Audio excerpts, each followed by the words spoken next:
Design by design. All right, first I'll call up Senate Bill 2053. This is a bill that I authored. This is the Deficit Prevention Act. It's very simple. What it says is that when a state agency, institution, or upper state agency realizes that they're going to go into a deficit situation in a fiscal year, within 15 days, they have to let the governor, lieutenant governor, and appropriation chairs of both House and Senate know that they're in this situation. They also then have to come up with a plan to not make that happen or limit the amount of the deficit. And that will be done by using the Office of DFA and the state auditor. They will then have to make some changes in such things as travel, conference attendance, other things that are not necessary by the institution. So this is to make sure that we at least know about a deficit appropriation if we have to do it, and do our best to make sure that doesn't happen. Are there any questions about the bill?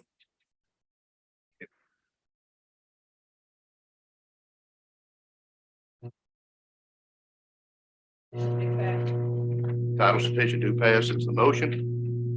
Senator Hill, all those no. Carries. Next is Senate Bill number 2160. This is bill that was authored by Senator Blackwell, and I'm going to ask him if he would to explain the bill. Thank you, Mr. Chairman. I'm going to ask you to recognize Drew with Pierre, who will go through the bill with us. Drew, you're recognized.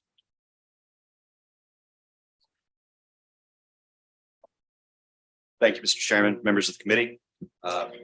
Senate Bill 2160 is primarily derived from Peer Committee Report number 676, a review of the Mississippi State Board of Barber Examiners, though it is also based on findings and recommendations from Peer Report number 665, a review of the Board of Cosmetology.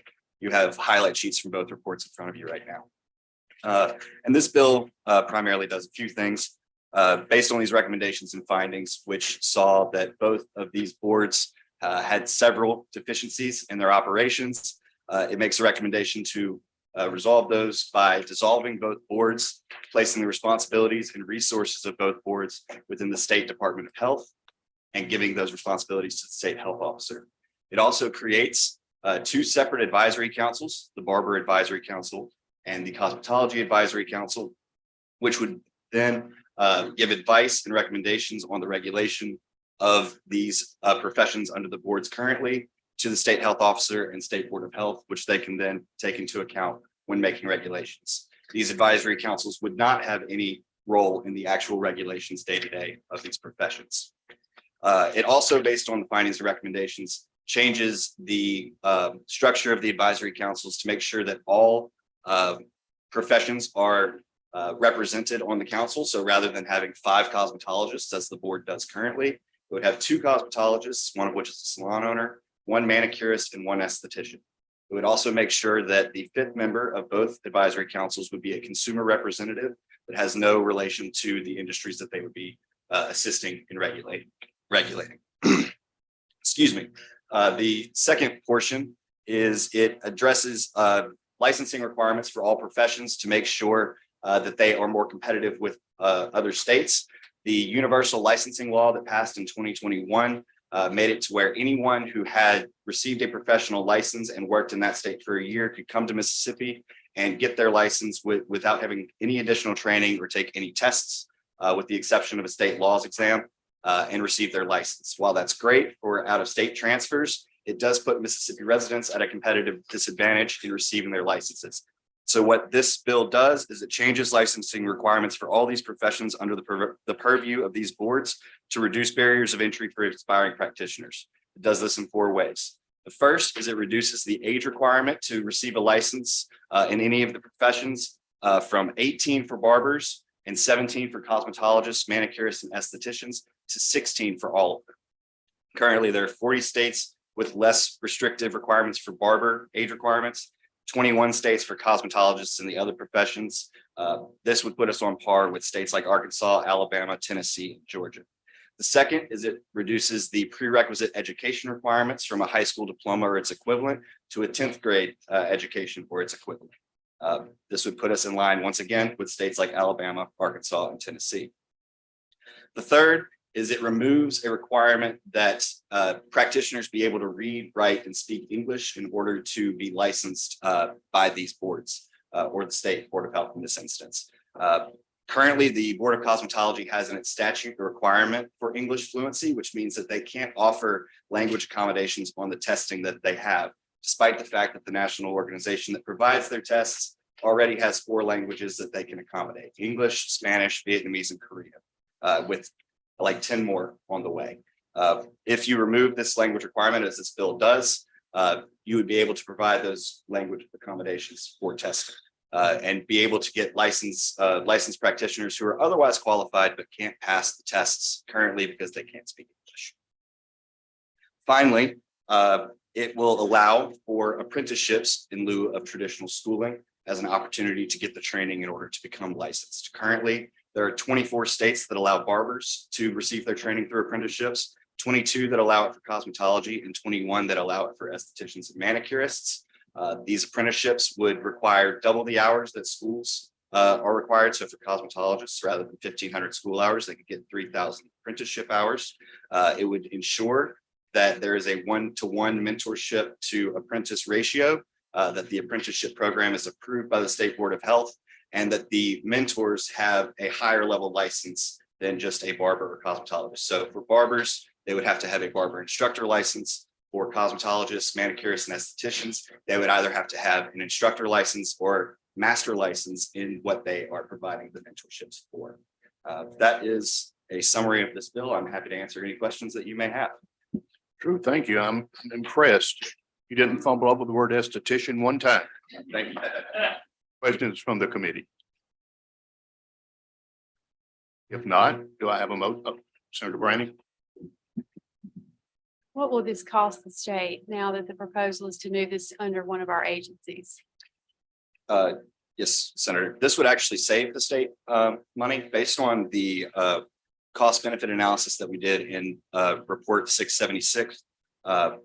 The conservative cost savings estimate would be $141,000. These savings are primarily derived from contractual services that would no longer be required by the boards, and then $17,000 in building rental space. The Board of Barber Examiners is not in a state-owned building, so that would be saved. However, like I said, these are conservative estimates because whenever we made this analysis, we fully factored in SEC squared to the staff salaries that would be carried over to the Department of Health. That would, in some instances, double the salaries of the employees of these boards. So since that doesn't have to be fully implemented, the cost savings could be even larger, depending on what the staffing is. Thank you. Thank you. Other questions? Thank you, Mr. Chairman.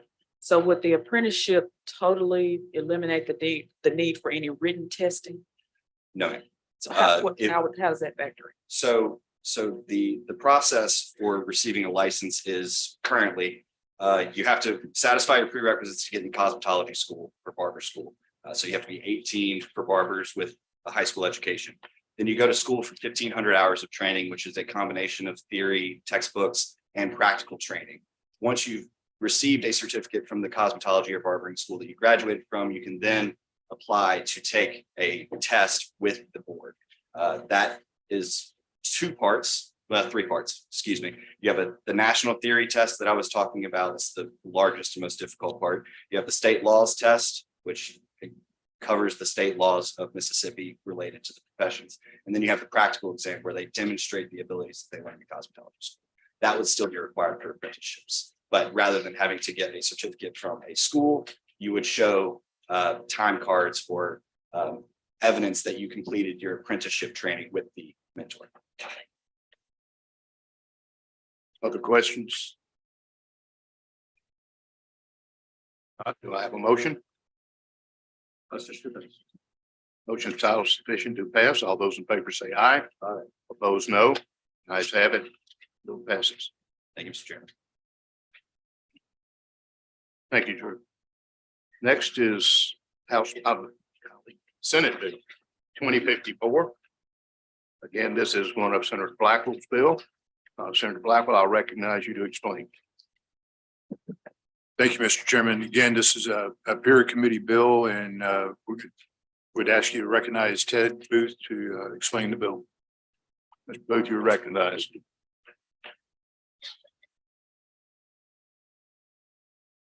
Thank you, Chairman. This bill is identical to one that this committee brought out last year. And it deals with setting up grounds for removal of state officers, board members, terms of office, for willful neglect of their duties. From time to time, we've heard stories about people who were appointed to boards who never show up for board meetings. Well, just because you confirm them, it doesn't mean you have the power to remove them. If they're officers, the only way you can remove them is through a judicial proceeding. So what in this bill we do is amend 2551, which provides for removal for the basis of criminal offenses. And it goes further now in the amendment to define willful neglect. And one of the grounds for willful neglect is failing to meet three consecutive board meetings or more. Also failure to comply with a subpoena issued by a legislative, executive, or judicial body. And another one, failure to pay a court-ordered ordered judgment for misspent funds. So under this bill, if it were adopted, if y'all became concerned about a member of a board that wasn't going to meetings, the Senate could adopt a resolution asking the Attorney General to review this. The Attorney General will be empowered to investigate. And if the Attorney General determined that the facts gave rise to grounds for removal, they could petition the circuit court to have the person removed. If removed, the person would no longer be able to hold a position in executive offices. That's the bill. Thank you. Any questions, Senator Hill? Brought back before the Senate and had some kind of hearing and just said, look, you're not doing your job. You just take the graceful method and resign rather than having to take it to court. I mean, wouldn't that be the first thing that we could try to do rather than to petition and circuit court to remove somebody? I mean, we put them in there. Why can't we take them out? Well, because under the law, if the position is an office, the only way to remove an officer in term is through a judicial proceeding to remove them. Now, I think what you're talking about would be a good thing to bring them in and say, we don't think you're doing your job and you ought to leave. But in the end, you couldn't direct they leave. Is that statutory or That's constitutional? constitutional. Constitutional, okay. Questions, Senator Blackwell? Thank you, Mr. Chairman. Senator Hill, we looked at that approach to start with. Figuring that we advised and consent to put them there, we could certainly unadvise and the consent, but as you see, it's a little more complicated because of the constitutionality protections. Excuse me, we still could change the statutory language to get around that in a creative way if we thought about it really hard, but there you go. Other questions? Do I have a motion? Title sufficient to pass. Title sufficient to pass. All those in favor say aye. Aye. Opposed, no. Motion passes. Next is 2673.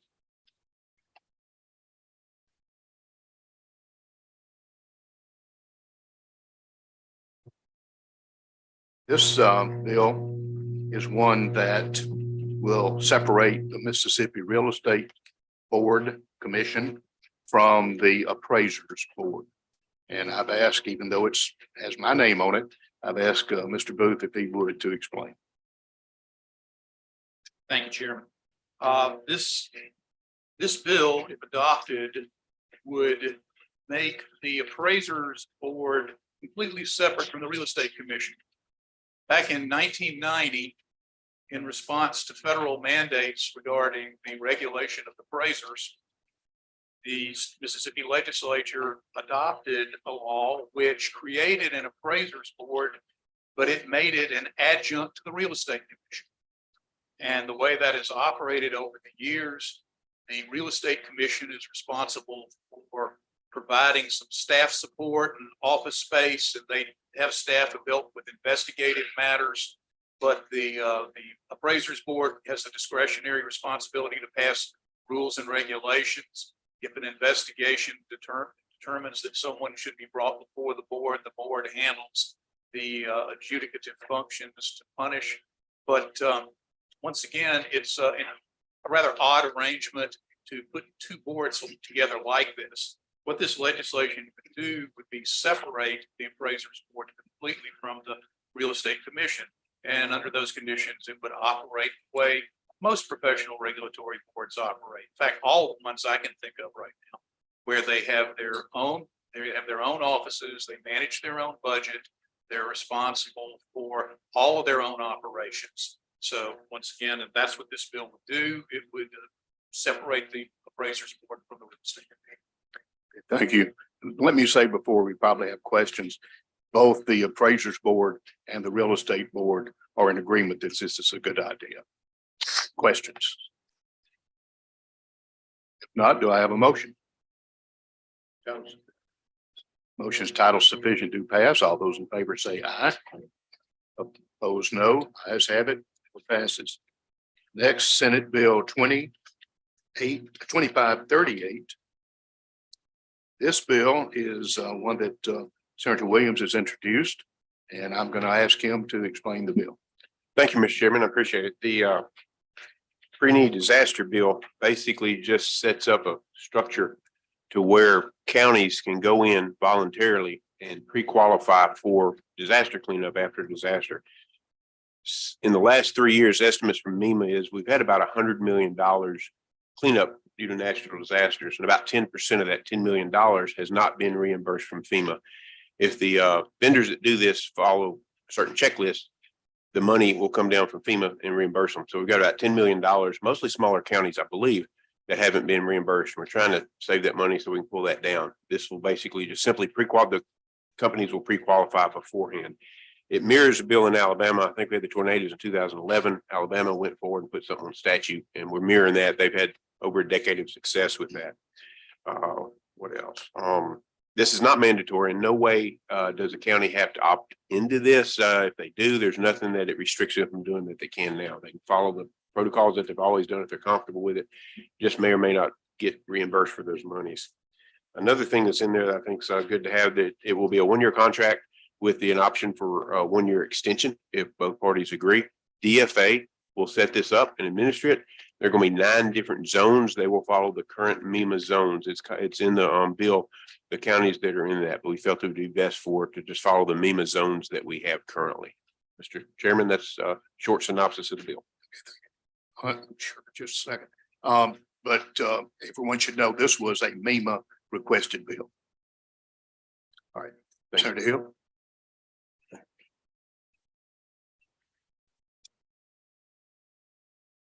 Saying that some of these smaller counties didn't get reimbursed. In my experience, at least with one of my counties, had nothing to do with the contractor. It had to do with the fact that they didn't turn in their paperwork in time to the federal government. I truly don't see how this is going to change that, but if counties don't do their due diligence and do their job, that's on them. I mean, it's completely on them. This is for the county that hopefully thought they were doing the right thing, and it gives kind of a gap in there in between to do that. Yeah, I agree with you completely. If the county's not doing their job, they're on their own. so is this going to go through the traditional bidding process? Or what type of bidding process is this going to go through to award the contract? It's outlined in the bill. It'll be the traditional, like state contract bid. Yes, ma'am, as I understand it. Thank you. Yes, ma'am. Other questions?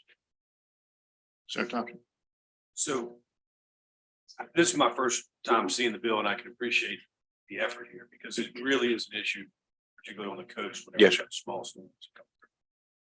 The way it works now, my understanding is the municipality it's a bigger issue for the cities and the counties. But the cities, they make the advance and then wait on the FEMA reimbursement that is administered by me.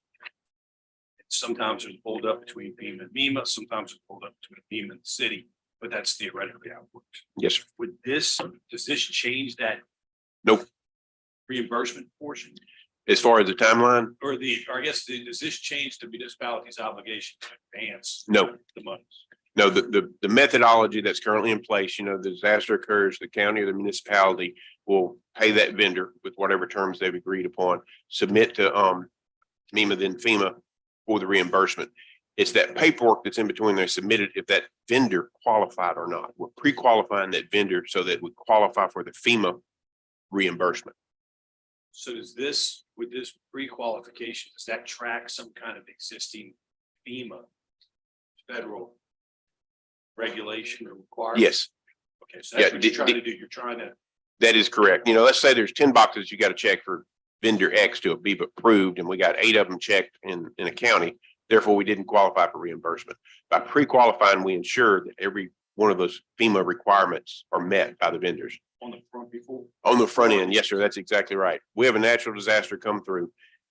You can go to your district, you can see we got 7 vendors here that have been pre-qualified. We know they meet that FEMA litmus test, if you will. Now the county or municipality can pick one of those and go, or they can still go on their own means and do what they've always done. Thank you, Senator. White. Yes, sir. Other questions? If not, do I have a motion? Got title sufficient to pass? All those in favor say aye. Opposed, no. Motion carries. Next is Senate Bill 2496. This bill was introduced by Senator Sparks and has to do with the Department of Corrections. I've asked Senator Sparks to be here to explain his bill. Thank you, Mr. Chairman.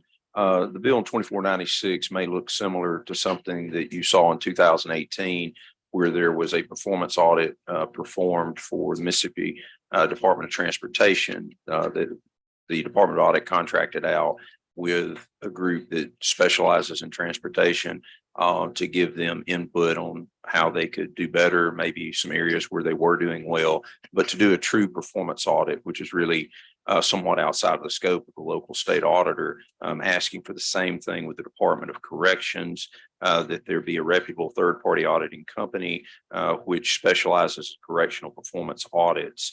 That audit should be completed and a comprehensive report returned to the chairman of the House and Senate Corrections Committee by November 1 of 24, not 23, but 24.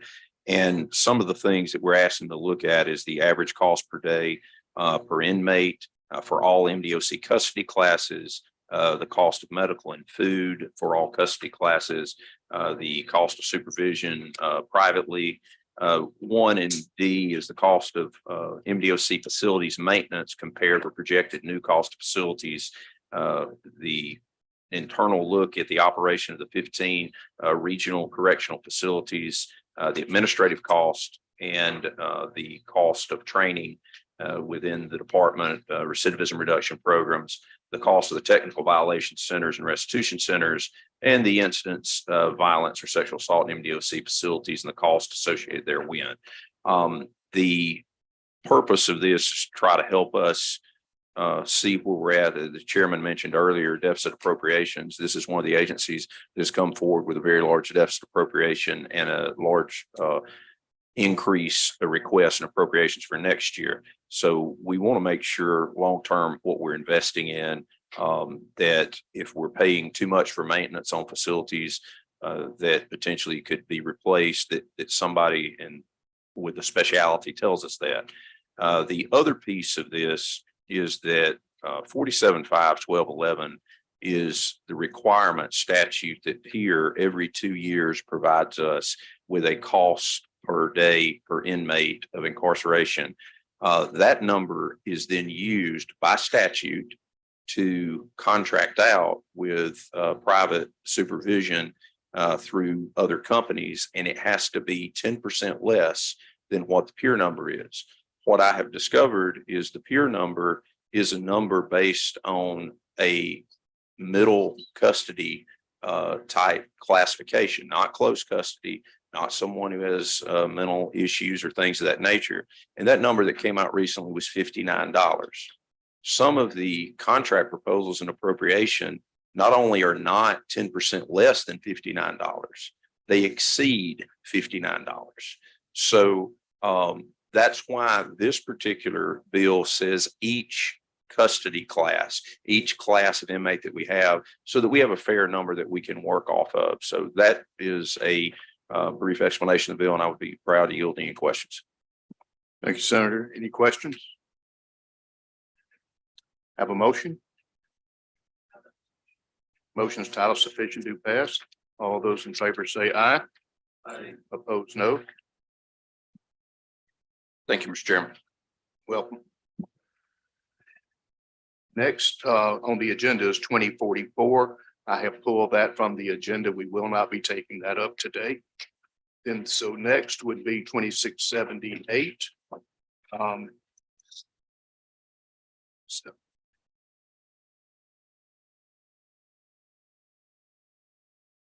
and this has to do with the separation of Child Protection Services completely from Department of Human Services. And Senator Wiggins is here to explain the bill. Thank you, Mr. Chairman. Thank you to the committee. As a little bit of background, this is the final, hopefully the final step in separating Child Protection Services from DHS. If you recall, approximately, may have even been 5 years ago, we proceeded in separating the two and a lot of that is due to the Olivia Y lawsuit. And the reason to do that was so that they could have more attention, so that they could carry out their functions. We have been operating as they've been operating as a sub-agency of DHS. And some time ago, both DHS and CPS entered into a shared services review to see how things were going. Bottom line is, the review came back and said, our little baby CPS is now grown up and they're ready to adult.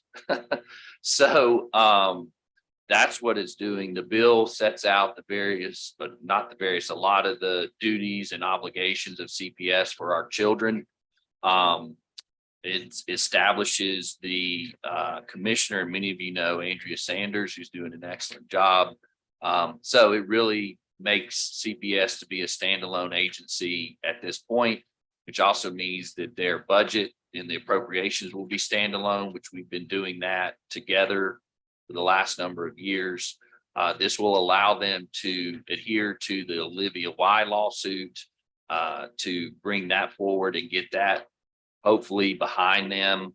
And also, I know that they personally have been working on trying to get the children through the agency that they have much faster.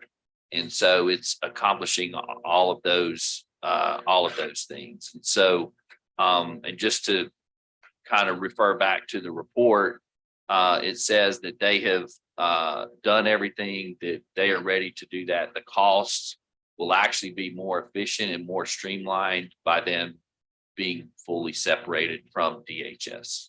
So with that, Mr. Chairman, I'd be happy to answer any questions. All right, Senator Hill. I remember when we tried to separate them before, and then we were sitting in appropriations and we were told that we were going to lose all these millions of dollars worth of federal funds if we separated the agency. So that is the real story. Senator Hill, I've asked that question of CPS. I can tell you what I've been told by the new leadership is that that was, I'm not going to say it was not accurate. It was not done with the proper information. That, and I should have said this, with the separation, this is going to allow them, there's a lot of federal funds that are in this space. And so it's going to allow them to do that. You're right. I was on appropriations and they said, I was keeping sitting us there. together, we're going to do it. And that was told to us by John Davis, who we all know where John Davis is right now, or what he's facing. I don't have a good answer to you other than then Andrea and her team have have looked at it and said, and I should say this report with Bob Davidson at the helm now has said, this is what needs to happen. But if I may say, Senator Hill, you know, there's a lot that goes on and we absolutely rely on these agency heads because to do things. And, you know, there's a certain point you have to trust what they say. And I think where you're going is you feel lied to. I felt lied to. I stood before the Senate and handled the budget and told exactly what you're saying. And, you know, all I can do at this point is trust what they're saying. I think I will vouch for Andrea and her team because they have met with me. I know the governor trusts them. I wish I maybe had a better answer, but I know that's what was told to us. And I do think that there were probably issues when they separated and Mr. Davis, there's a lot of money and it was how they were operating at the time. And that's what they told us. So that's what they told me because I asked that specific question. Thank you. I just wondered if, you know, if we had amnesia or if we really did Nope. hear all that. We did.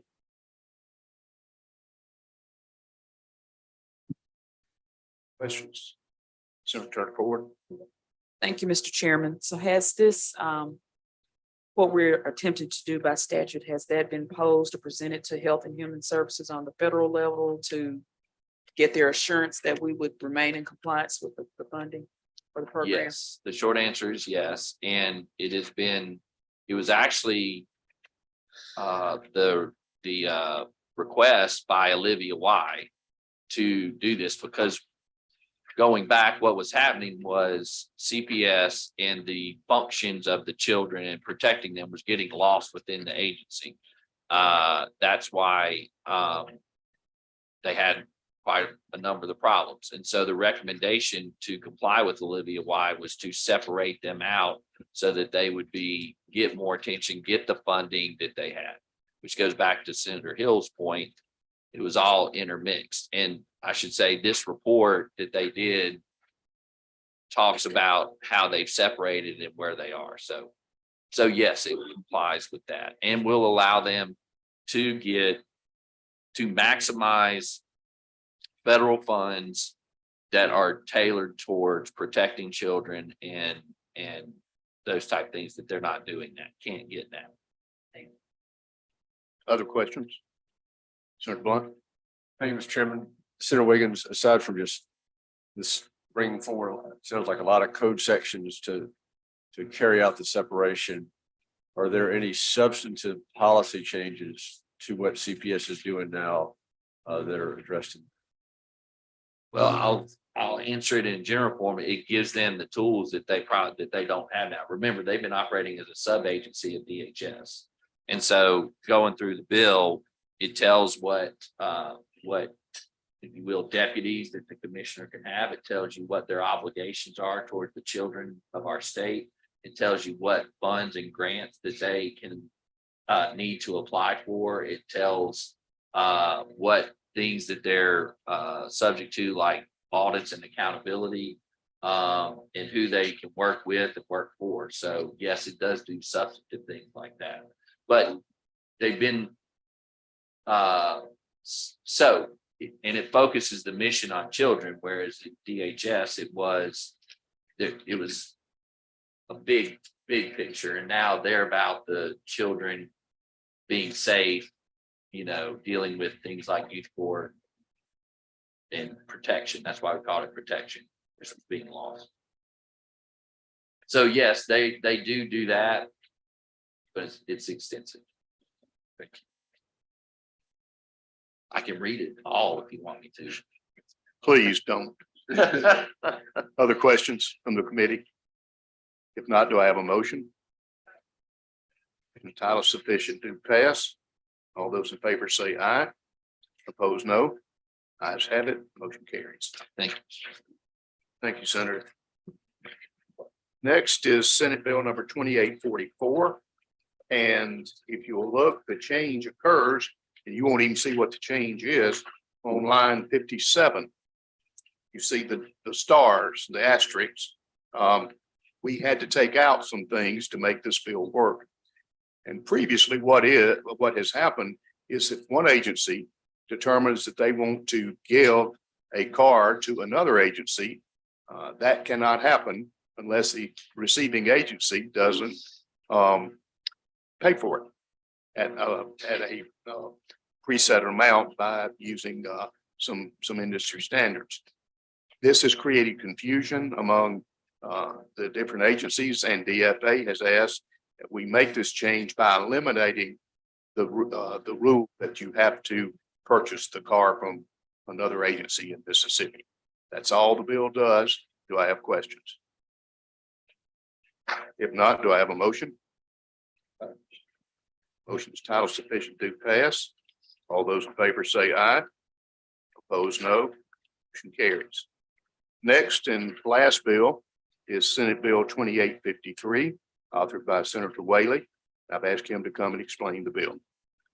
Thank you, Mr. Chairman, for allowing me to come before you. Thank you, committee, for hearing me out. Senate Bill 2853 is a very simple bill that has a very meaningful purpose, in my opinion.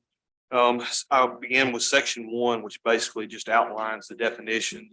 An SUAS is a small unmanned aircraft system. You've also heard them called drones. Subsection B classifies domestic manufacturer as a manufacturing company incorporated, headquartered in the USA, and whose majority ownership is also comprised of United States citizens' ownership as well. Also says it would have to have a collision avoidance system. The company would have to provide services, and repair would also have to be a domestic company as well. Section 2 of the bill just states that beginning July 1st, that all of the small unmanned aircraft systems would have to be purchased by the state of Mississippi by the domestic corporation manufacturer. The infrastructure inspection and repairs would be required to be done by so as well. It outlines the bidding process on that. And it also states that the provisions do not apply to an institution of higher learning that is federally designated as a research center that is conducting research on the SUAs. And in essence, that's an explanation of the bill.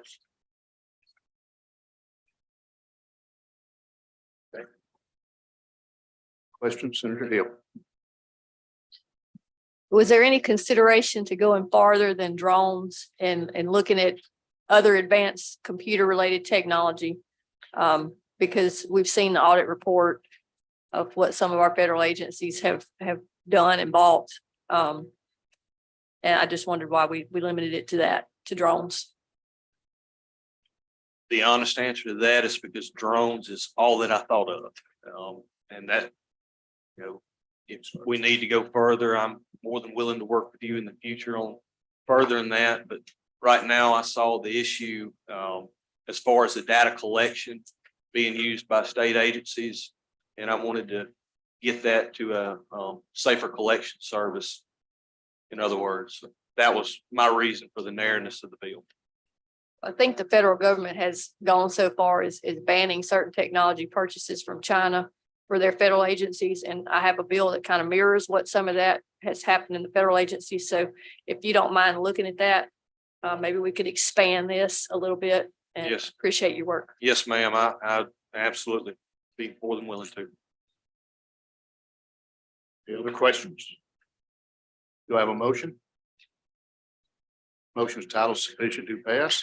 Committee sub. All those in favor say aye. Aye. Opposed, no. Motion carries. Before we leave, I'd like to say a couple of things. One, we have as a committee 2 new staff members this year. Our attorney now assigned is Caleb Prock. As in the yacht. Yes, that's right. And then we have a new assistant. Deborah Stamps is our new committee assistant. Welcome them. Thank you all for your work. just for information, we're trying to find times now. Of course, everybody's using the rooms, but my idea right now is to probably have a Tuesday AM meeting and then a very late Tuesday PM meeting to catch any double refers and things like that. So that's our plan. Do I have another motion? That's one I like. We are done.